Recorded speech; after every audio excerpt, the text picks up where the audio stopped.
Hello friends, कैसे हो। मैं Abid Khan IT world computer centre के यूट्यूब चैनल पर आप सभी का स्वागत करता हूं। हम आज आपको 16 अक्टूबर 2021 शिफ्ट 1 की एनालिसिस करवाएंगे, मैथ्स एंड रीजनिंग की, और उसके साथ में हम आपको ये भी बताएंगे कि हिंदी में कौन सा पैराग्राफ आया है, उसको भी आप शो करोगे, उसके क्वेश्चन भी आप देखोगे, हिंदी का पैराग्राफ आप सॉल्व कर लोगे, और इसी के साथ में आपको जीएस के क्वेश्चन भी शो कराए जाएंगे जिसके आंसर आप आसानी से पढ़ सकते हो, जिससे आपको लगेगा, आपको पता चलेगा कि हिंदी का पैराग्राफ कैसा आता है और आपके लिए जो जीएस के क्वेश्चन आते हैं वो कैसे आते हैं। उसी के साथ साथ में हम जैसे हमें आपको पता होगा कि 52 क्वेश्चन आपके आते हैं कंप्यूटर के, उसके बाद 5 क्वेश्चन एक हिंदी का पैराग्राफ आता है गद्यांश, ठीक है। 5 क्वेश्चन इसके आते हैं, 6 क्वेश्चन आपके मैथ्स के आते हैं, और 6 क्वेश्चन आपके रीजनिंग के आते हैं, और 6 क्वेश्चन आपके जीएस के आते हैं। इस प्रकार मिलाकर ये 23 क्वेश्चन होते हैं, और 52 ये होते हैं, तो टोटल मिलाकर 75 क्वेश्चन हो जाते हैं। इनमें से अपन को पास होने के लिए 38 क्वेश्चन का आना बहुत जरूरी है ना। 38 क्वेश्चन आपके मिनिमम मार्क्स 38 है, मैक्सिमम मार्क कितने भी आप ला सकते हो, 74 लाओ, 75 लाओ, कितने भी ला सकते हो, लेकिन मिनिमम मार्क्स 38 लाने की आपको जरूरत है। तो आगे चलते हैं हम। पहले हम आपको हमारी वीडियो जो आपको चाहिए, ऐसे कंप्यूटर की चाहिए तो कंप्यूटर की वीडियो हमारे चैनल पर डली हुई है। आप कंप्यूटर की वीडियो है जो 52 क्वेश्चन का जो सॉल्यूशन है वो अलग से डाल रखा है, वो अलग वीडियो में मिलेगा, और ये 23 नंबर का जो सॉल्यूशन है, ये क्वेश्चन है, ये अलग वीडियो में आपको शो होंगे, ठीक है ना। तो आपको जैसे चाहिए, डेट वाइज लिखा हुआ है, उस डेट की आप चैनल पर जाके आप सभी वीडियोस देख सकते हो। अभी हम आपको आगे चलते हैं कि मैथ्स के पोर्शन, पहले पैराग्राफ का पोर्शन, उसके बाद मैथ्स और रीजनिंग सभी को सॉल्व करेंगे, ठीक है दोस्तों। देखो आगे चल रहे हैं।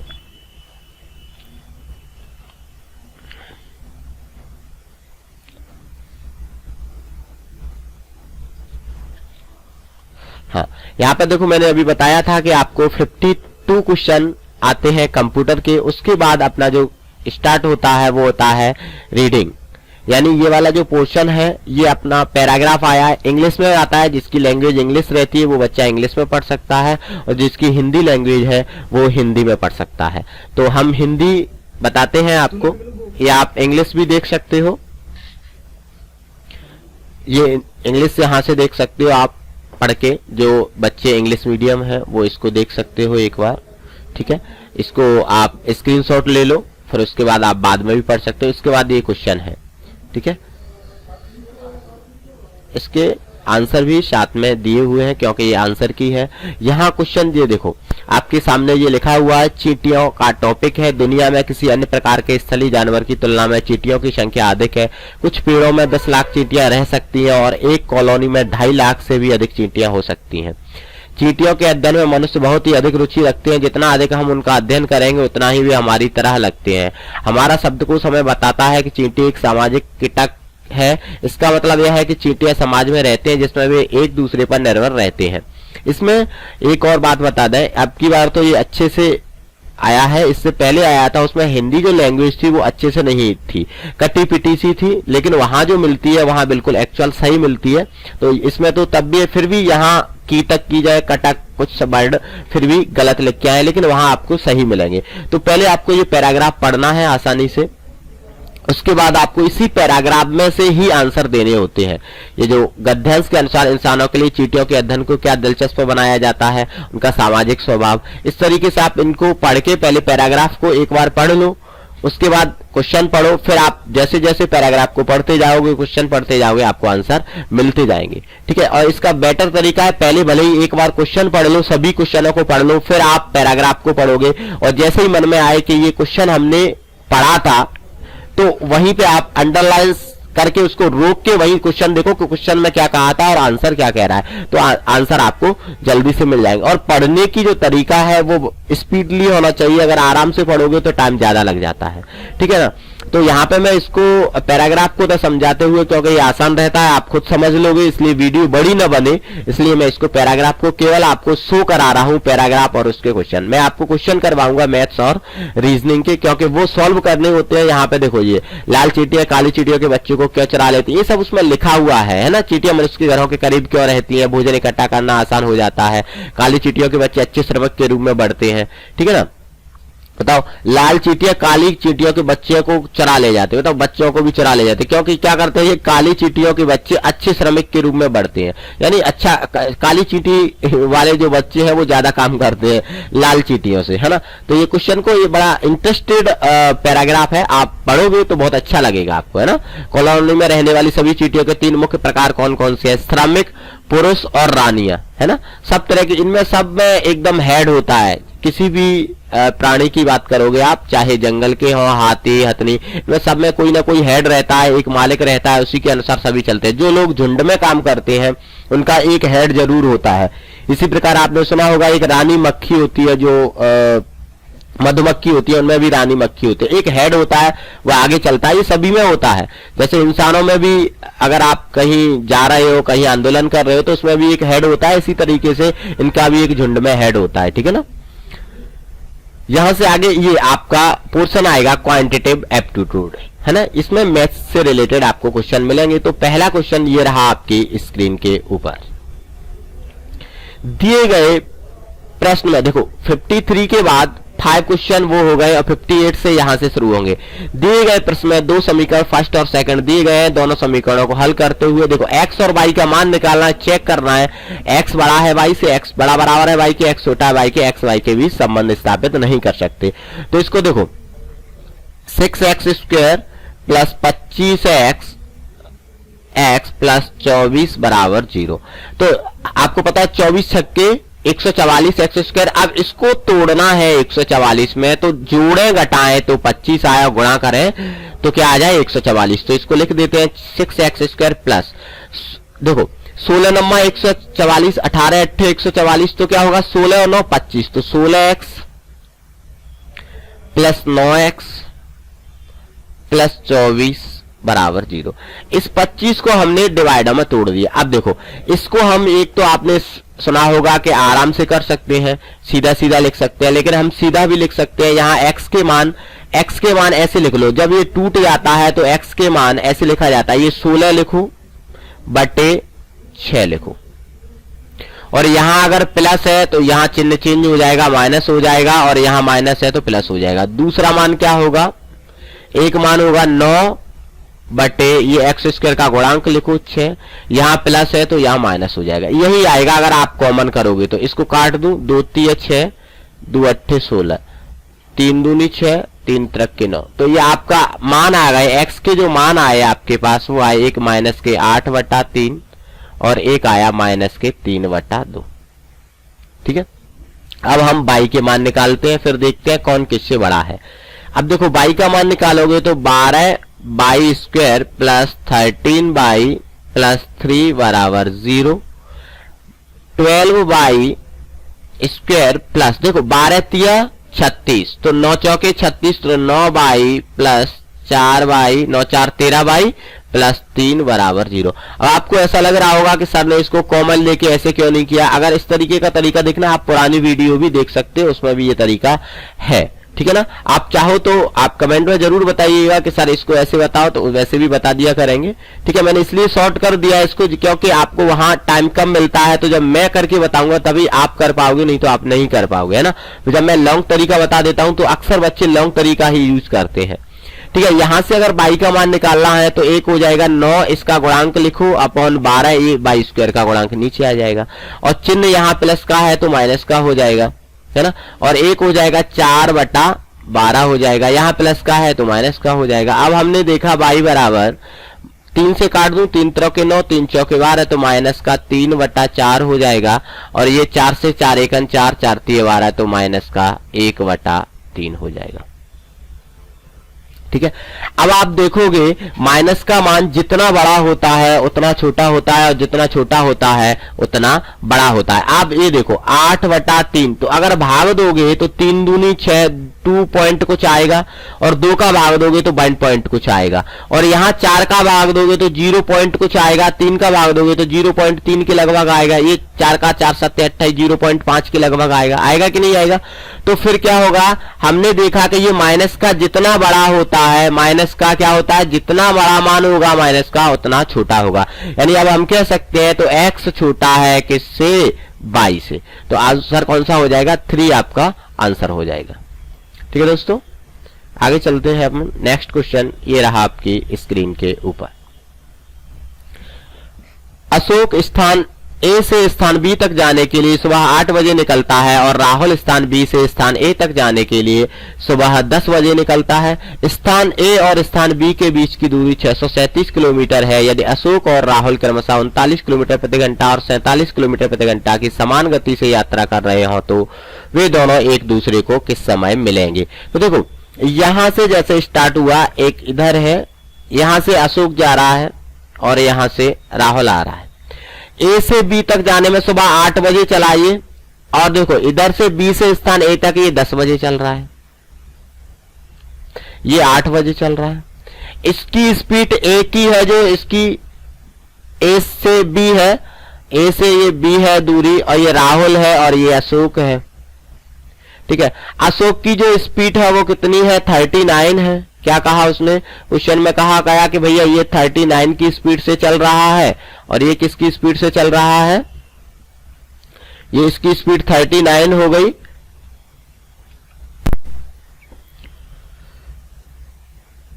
39 किलोमीटर पर हावर, और इसकी स्पीड हो गई 47 किलोमीटर पर हावर, और इसकी जो दूरी है पूरी वो दी है 637। अब आप बताओ, देखो 8 बजे ये चलता है, 10 बजे ये चलता है, तो जब तक ये चलना स्टार्ट करता है तब तक ये 2 घंटे चल जाता है, यानी 10 बज जाएंगे यहाँ पे इसको, और ये दूरी 1 घंटे में 39, तो 8 बजे से 10 बजे तक यानी 2 घंटा चल लिया, तो 39 दूनी 78 किलोमीटर चल लेगा। जब ये 78 किलोमीटर चल लिया और ये पूरी दूरी 637 थी, तो क्या करोगे, 637 में से ये 78 घट जाएगा, 78 घटा दो 637 में से, तो कितना बचेगा। देखो आप चाहो जैसे 17 में से 8 गया तो 9 ऐसे घटा सकते हो, एक कहां से लाया 8 हो गया, 13 में से 8 गया तो 5, एक कहां से लाया तो 559, यानी 559 की दूरी बची।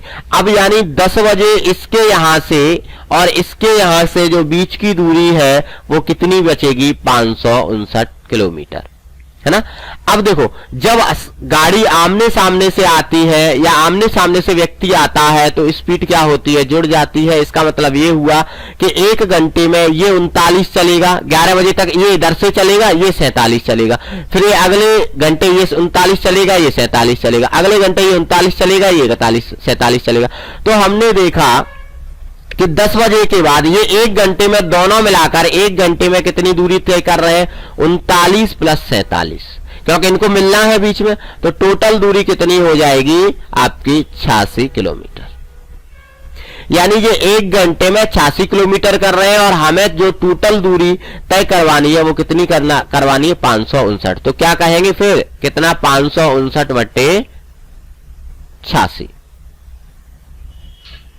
कितना हो जाएगा, 559/86। अब क्या करना है आपको, इसमें काटना है, भाग देना है। तो देखो आपको पता है 2 से तो कट नहीं रहा, 43 दूनी 86 होता है, तो 43 तो अभाज्य संख्या है, उससे भी नहीं कटेगा। तो हम क्या करते हैं, 86 की टेबल पढ़ लेते हैं। तो 8 छंके 48, देखो आप पढ़ोगे तो 8 छक्के 48, 480, 480 और छकना 36, तो 480 और 36 कितना हो जाएगा, 516।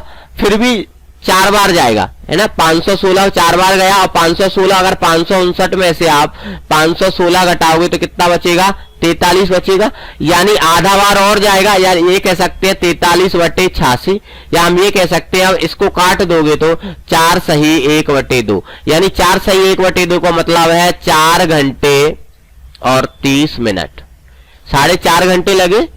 अब देखो ये कब से लगे, 10 बजे से, जब इसने स्टार्ट किया, तो 10 के सॉरी, हाँ 8 संख्या 48 यानी 6 बार गया था ना, तो कितने लगे 6 सही 1/2 घंटे। कितना लगा 6 सही 1/2 घंटे, तो 8 छक्के 48, तो कितना बजा है 10 बजे से 6 बजे तक कितना हो जाएगा 4:30।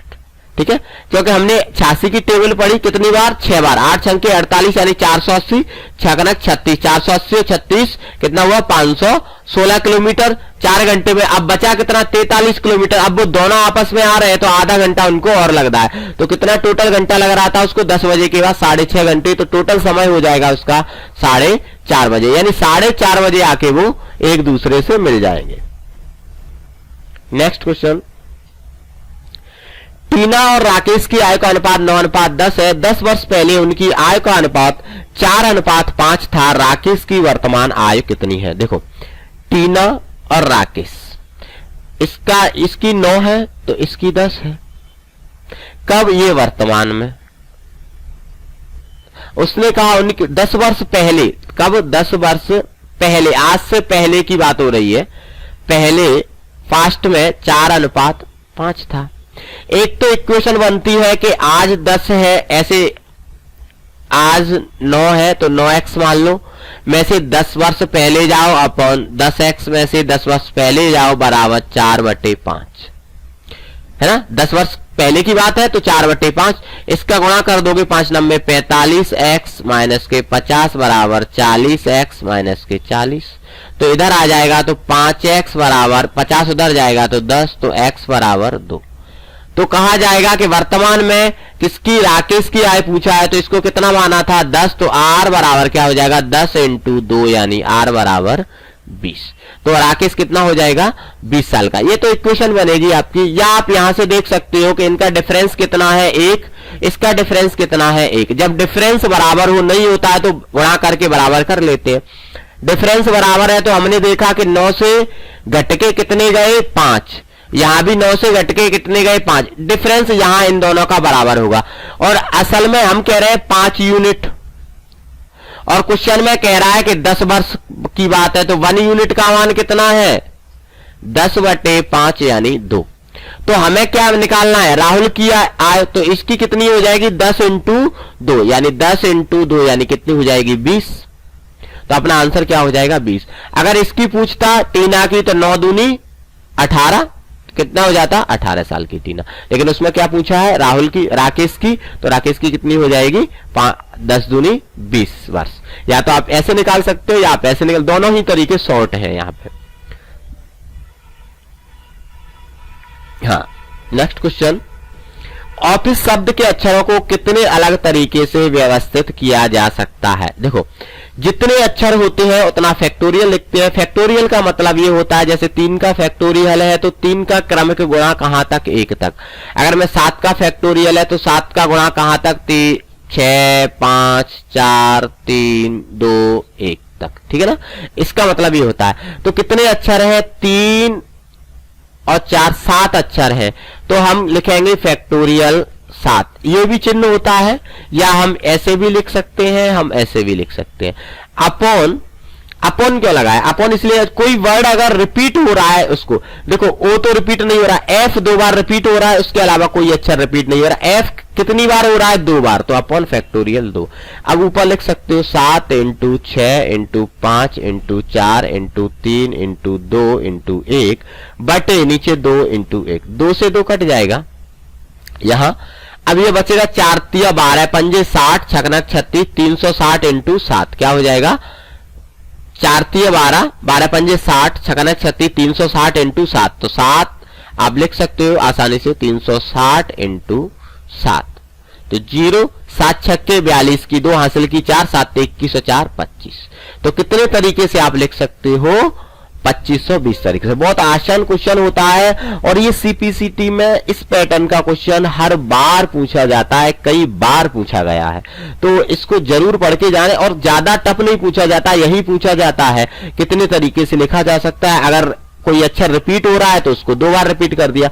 अच्छा हो सकता है सी भी 2 बार रिपीट होता तो अपन ऐसे लिखते थे फैक्टोरियल 2 और लिख देते, सी 2 बार और होता, तो इसमें है नहीं तो नहीं लिखा है, ठीक है। जैसा होता है वैसे कर सकते हो आप आसानी से। पुरानी भी अगर आप वीडियोस देख लोगे तो आसानी से निकल जाएगा पेपर। ठीक है ना, क्योंकि इसमें पास होना होता है, ये नहीं है कि आपको ज्यादा नंबर लाना है, 60 61 38 नंबर आ गए पास हो जाओगे, है ना। नेक्स्ट क्वेश्चन ये रहा, देखो कैलकुलेशन का 460, इसमें बोर्ड मास यूज होता है BODMAS, B for bracket, O for of, D for divide, M for multiply, A for addition and subtraction. तो सबसे पहले हम क्या करेंगे, इसमें मल्टीप्लाई करेंगे, तो 15 का इससे करोगे तो 15 का पढ़ो, देखो इसको एक बार लिख देता हूं, खैर ये तो बहुत सरल क्वेश्चन है, इससे सरल तो आएगा ही नहीं। 0 15 छक्का 90 की 0, 15 चौक 60 और 69 गुणा कर दिया, क्योंकि मल्टीप्लाई करना है, डिवाइड है नहीं, ऑफ है नहीं, ब्रैकेट है नहीं, माइनस इसका 20 5 100, तो घटाओगे तो क्या हो जाएगा 68। ठीक है, ये तो सबका सही गया होगा उम्मीद है, क्योंकि बहुत सरल क्वेश्चन है, इससे सरल तो कभी आते ही नहीं है एग्जाम में। ये देखो, एक वर्ग की परिधि आयत की परिधि की दोगुनी है तो आयत का क्षेत्रफल कितना है, आयत का क्षेत्रफल इतना है तो वर्ग का क्षेत्रफल कितना होगा। इसमें देखो वर्ग की परिधि, परिधि परिमाप एक ही बात होती है, परिधि कहे परिमाप कहे एक ही बात होती है। अक्सर आपने जब लिखा देखा है तो वृत्त की परिधि लिखा होता है, वर्ग और आयत का परिमाप लिखा होता है, लेकिन बात एक ही है, लास्ट बाउंड्री लाइंस की लंबाई को हम क्या कहते हैं, परिमाप कहते हैं। जैसे हम किसी खेत है हमारा, ये खेत है तो हम कहेंगे कि परिमाप क्या है, तो ये जो नागिन जो बन रही है इस तरीके से, ये इसकी जो लंबाई है ये पूरी, इसको क्या बोलेंगे हम, परिमाप या परिधि बोल सकते हैं। गोल है परिधि बोल देते हैं, परिमाप बोल देते हैं, कुछ भी लिखा आ जाए। अब आप 10th 11th में पढ़ते हो तो वही चीज लिख के आती है, लेकिन यहां कुछ भी लिख के आ सकता है, लेकिन उसका मकसद और वो चीज उसका मतलब एक ही है ना, सीधा सीधा नहीं लिख के देता। एक वर्ग की परिधि आयत की परिधि की दोगुनी है। देखो वर्ग की जो परिधि है वो आयत की परिधि की दोगुनी है, ठीक है। आयत का क्षेत्रफल इतना दिया है, तो देखो भाई आयत का क्षेत्रफल होता है लंबाई इंटू चौड़ाई बराबर 240। अब लंबाई कुछ भी हो सकती है, चौड़ाई कुछ भी हो सकती है, लेकिन इन दोनों का इंटू 240 है, ये पक्का है। अब परिमाप की बात करते हैं तो परिमाप क्या होता है, जैसे हमने आयत बनाया, ऊपर बना रहे हैं देखो आयत, जैसे हमने ये बनाया और एक हमने ये वर्ग बनाया, ठीक है, तो इसकी ये लंबाई है l और ये भी चौड़ाई है और इसकी एक भुजा है अगर, ठीक है ना, तो जो आयत का परिमाप होगा तो वो क्या होगा, आयत का परिमाप कहला जाएगा 2l + 2b, और वर्ग का परिमाप कहला जाएगा 4a, क्योंकि a ये है, a ये है, a ये है, l ये है, b ये है, 2l हो गई 2b हो गई। कहा कि वर्ग की परिधि आयत की परिधि की दोगुनी है, तो भाई आयत की कुछ परिधि तो हो, वर्ग की परिधि उसकी, तो वर्ग की आयत की परिधि तो ये है, अब इसकी दोगुनी है तो वर्ग की परिधि क्या होगा, वर्ग का परिमाप आप निकालोगे तो ये हो जाएगा 4, देखो 2l 2b है, दो गुना कर दो किसको, 2l + 2b को, दोगुनी हो गई। अब हमारे पास ये आ गया 4l + 4b वर्ग का परिमाप। हमें चाहिए क्या, भुजा वर्ग की। अगर परिमाप मिल जाए तो उसमें 4 का भाग दे दें तो क्या मिल जाएगा, क्योंकि 4a बराबर परिमाप की इक्वेशन मिल जाए। परिमाप निकालने के लिए हमें l और b की वैल्यू चाहिए, हमारे पास l × b है, ना तो l है ना b है। देखो l और b की वैल्यू कुछ भी हो सकती है, 240 में आप 240 1 भी हो सकता है, 24 10 भी हो सकता है, इस तरीके से कई वैल्यू बनेंगी, 12 × 20 हो सकता है। तो हम ये निर्धारित नहीं कर सकते कि l और b की वैल्यू क्या है, तो यहां पे अब हम कह सकते हैं कि निर्धारित नहीं किया जा सकता है, ठीक है ना, क्योंकि हमें l या b में से एक दे देता तो हम आप सॉल्व कर सकते थे। ठीक है दोस्तों, नेक्स्ट क्वेश्चन, हाँ यहां पे आप चलेगा जनरल एबिलिटी यानी रीजनिंग का पोर्शन 6 नंबर का आता है। तो ये रहा आपके सामने क्वेश्चन, 4 शब्द दिए गए, यदि सभी शब्दों को एक शब्दकोश के अनुसार वर्णानुक्रम में व्यवस्थित किया जाए तो तीसरे स्थान पर कौन सा शब्द आएगा। देखो शब्दकोश का मतलब होता है पहले ए वाले, फिर बी वाले, सी वाले, डी वाले, जैसे आप डिक्शनरी में एक सीक्वेंस से मीनिंग दिए हुए होते हैं उसी तरीके से। तो तीसरे नंबर 4 शब्द दिए गए, हमने पूछा क्या है तीसरे नंबर पे कौन आएगा। ये क्वेश्चन हमेशा आता है, इस पैटर्न का हमेशा आता है, फिर भी बच्चे पता नहीं क्यों छोड़ के आते हैं, है ना, पता नहीं क्या पढ़ते हैं और क्या लगा के आते हैं। 1 2 4 6 क्वेश्चन, 3 क्वेश्चन मैथ का, 3 क्वेश्चन रीजनिंग का आता ही आते हैं। एक ये तरीका है, ये आता ही है। कैलकुलेशन का जैसे मैथ में आएगा, अभी हमने जो बताया था उसका ज्यादा आता है, जो शब्द लिखा था ऑफिस का उसका ज्यादा आता है। कुछ सरल क्वेश्चन होते हैं, वो 3 क्वेश्चन तो आपको बिल्कुल सरल मिलेंगे, ठीक है। 3 क्वेश्चन थोड़े से इधर उधर से दे देता है। कुछ क्वेश्चन तो जरूर वही पूछे जाते हैं जो पहले पूछे गए, वही पैटर्न चलता रहता है। तो इसको देखो ANI, देखो AN तो सब में लिखा है। AN के बाद I लिखा है, I लिखा है, G लिखा है, K लिखा है। तो पहले G आएगा, I से पहले GHI, तो G आएगा। तो ये किसके नंबर पे आएगा? पहले नंबर पे। अब ANI इसमें है, I इसमें है, M है, M है, M के बाद A इसमें है, O ये है, तो A पहले आएगा, फिर ये आएगा O, और K तो AN, K तो बाद में आता है। GHI, I के बाद भी K आता है, तो ये 4 नंबर पे आएगा।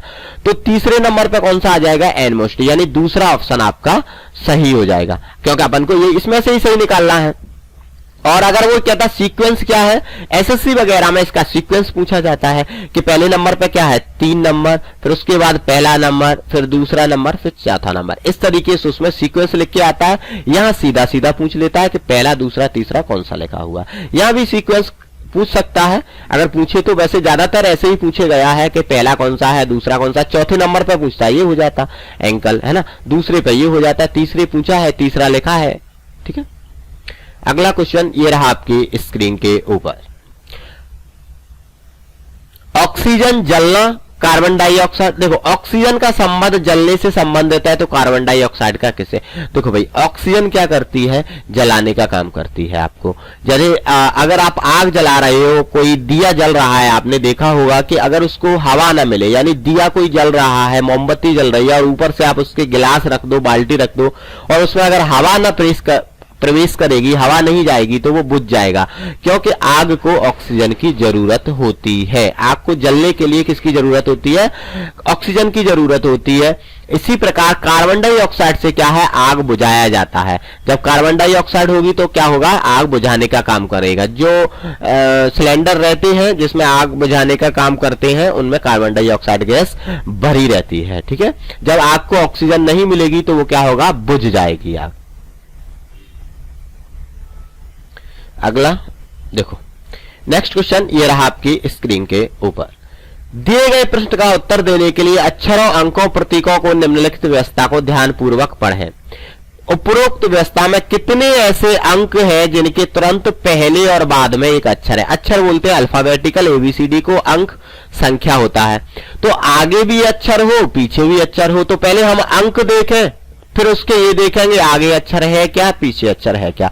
तो आगे से चला 7 है, पहले देखा हमने, आगे अक्षर है B है, पीछे अक्षर है C है, तो यानी इसको गिनती करेंगे। दूसरा देखा 9, आगे अक्षर है, पीछे अक्षर है, ये भी गिनती होगा। तीसरा 2, आगे अक्षर है P, पीछे अक्षर है 3, ये भी गिनती होगा।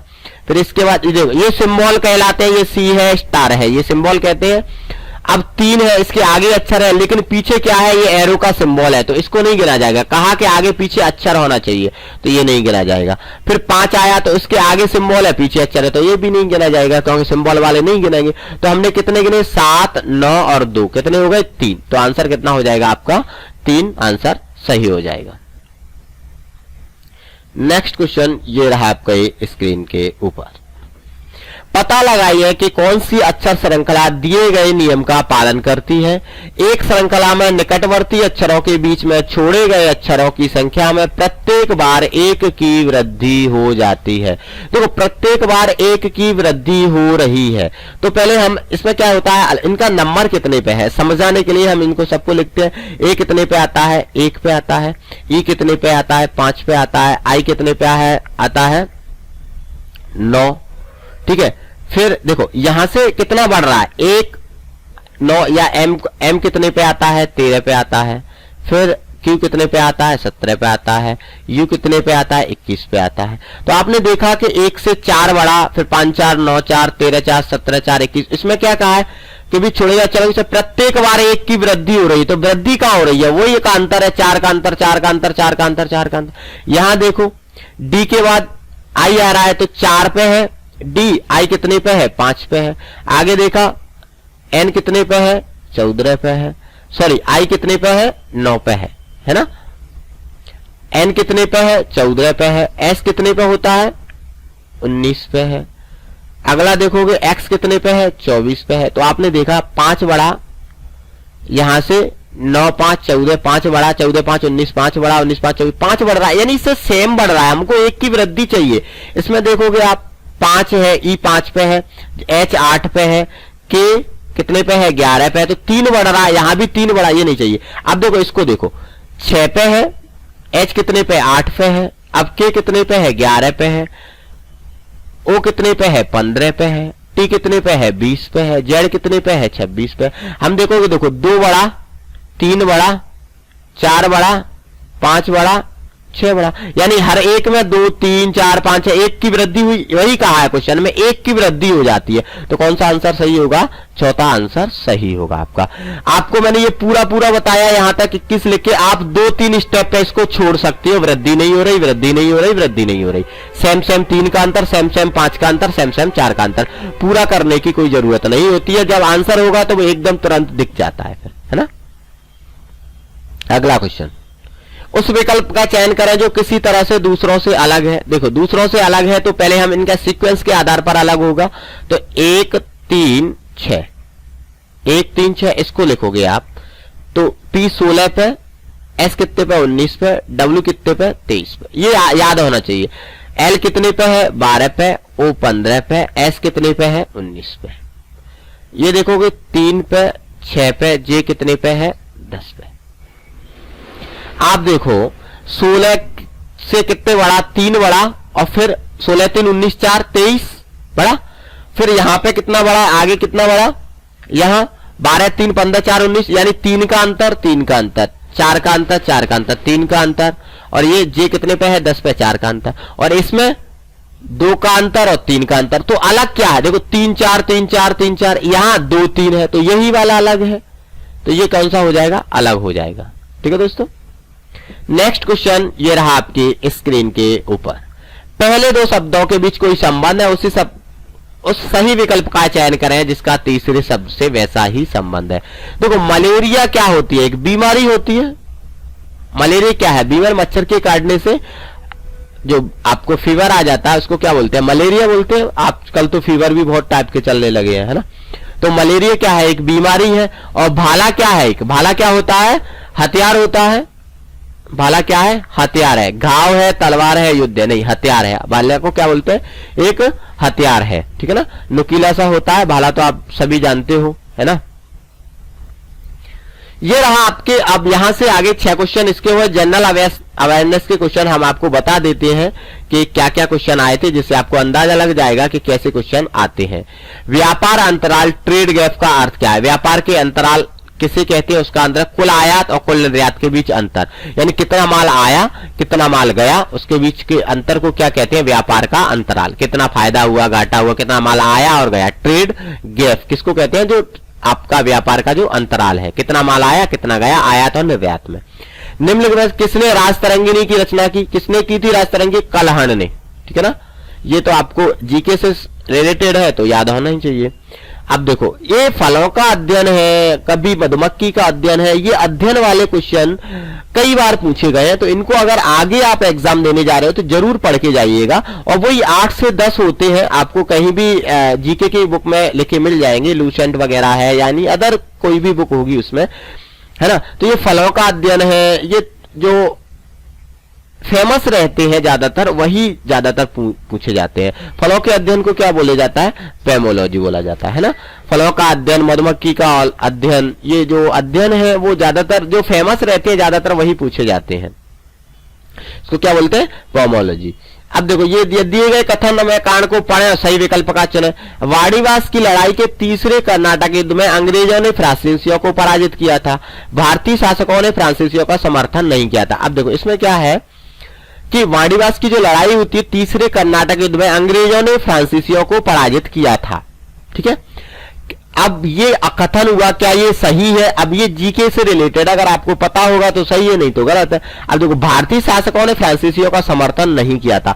कारण आर, कथन ये था, क्या इसमें ये बात सही है कि भारतीय शासकों ने फ्रांसीसियों का समर्थन नहीं किया था? देखो ये सही है, ऐसा हुआ था। क्या वाणिवास की लड़ाई के तीसरे कर्नाटक में अंग्रेजों ने फ्रांसीसियों को पराजित तो किया था, उसने कहा कि भारतीय शासकों ने फ्रांसीसियों का समर्थन नहीं किया, तो आर गलत है, आर है ये वाली बात गलत है, ये वाली बात सही है। तो कहा कि सही, ए सही है लेकिन आर गलत है, क्योंकि समर्थन किया होगा, इसलिए ये कह रहा है कि नहीं किया है, तो इसलिए क्या होगा, आर गलत हो जाएगा। अगला क्वेश्चन ये रहा, 2011 की जनगणना के अनुसार मध्य प्रदेश की साक्षरता दर क्या थी? तो साक्षरता दर कितनी थी? 70.60%। ठीक है ना। एक एमपी का क्वेश्चन पूछ ही लेता है, कुछ ना कुछ तो पूछ ही लेता है, जो भी हो। ऐसा नहीं है कि ये साक्षरता में से पूछे, कहीं से भी पूछ लेता है, पर एक हर बार पूछ लेता है, एक या दो क्वेश्चन। तो इसका आंसर कितना हो जाएगा? 70.60%। नेक्स्ट क्वेश्चन ये रखा, निम्न में किसने 2018 विंबलडन महिला एकल खिताब जीता था? ये करंट का हो जाता है, करंट से रिलेटेड ही है। तो किसने जीता था? एंजेलिक केरबर ने। ठीक है। तो इस तरीके से आपका यहाँ पे जीएस जो पार्ट है वो आपका पूरा होता है। इसके बाद आपको ये पैराग्राफ, ये इंग्लिश का मिलता है, इस तरीके का ये पैराग्राफ है। ये आपको टाइपिंग वाला जो पैराग्राफ शो करा रहा हूं वो है ना। 15 मिनट मिलते हैं आपको इसे टाइप करने के लिए। ठीक है ना। और इसमें 30 की स्पीड आपको जरूरत होती है पास करने के लिए। आप इसके वर्ड भी देख सकते हो। देखो, मतलब ऐसा नहीं है कि बीच बीच में ज्यादा है और स्टॉप लगा है, उसी के बाद इंग्लिश का कैपिटल शुरू हुआ है ना। कॉमा, इन्वर्टेड कॉमा, विशेष ध्यान रखोगे किसका चीज का ज्यादातर यूज होते हैं, कॉमा, इन्वर्टेड कॉमा। इसमें तो देखो ऐसा कुछ ज्यादा यूज भी नहीं हुआ है, इसमें ओनली फॉर क्या यूज हुआ है, ओनली फुल स्टॉप ज्यादातर यूज हो जाए और सरल ही दी है, ऐसा कोई स्पेशल वर्ड नहीं है। ये नंबर जरूर आया, तो नंबर इंग्लिश में तो आसानी से लिख सकते हो आप, है ना। इस तरीके से आपका ये पेपर पूरा हुआ। इसमें कोई भी कहीं भी किसी भी तरह की कोई दिक्कत हो तो कमेंट में जरूर बताएं, जिससे हम आगे आने वाली वीडियो में आपकी उस गलती को सुधार सकें और हम कुछ नया दे सकें। ठीक है दोस्तों, वीडियो को शेयर जरूर करें। और किसी को प्रॉब्लम आती है कि पास क्यों नहीं होता है, बहुत से बच्चे बोलते हैं सर हम 2-2, 3-3 बार एग्जाम दे के आए फिर भी हमारा पास नहीं हो रहा है। और रणनीति से पढ़ें, कहीं भी कोई प्रॉब्लम आती है आप कमेंट में जरूर बताइएगा, हम आपको पैटर्न बताएंगे कि कहां से क्या पढ़ना है और कैसे पढ़ना है, क्योंकि यहाँ एग्जाम निकालना है, न कि आपको 50, 60, 70, 80 नंबर लाने हैं पूरे वैसे पूरे। 38, 40, 50 नंबर आसानी से आ जाते हैं, 45, 50, तो कम से कम आपके 38 भी आ गए तो आप पास हो जाओगे आसानी से। तो आप पढ़ते क्या हो ये नहीं पता चलता है, कहां से पढ़ते हो, कैसे पढ़ते हो। तो अगर कहीं भी आपको ऐसी कोई प्रॉब्लम्स आती है तो आप कमेंट में जरूर दीजिएगा, सर हमें इसकी रणनीति नहीं पता, कहां से पढ़े, कैसे पढ़े, तो हम आपको जरूर वो चीजें अवेलेबल कराएंगे। ठीक है ना। ठीक है दोस्तों, थैंक यू, वेलकम।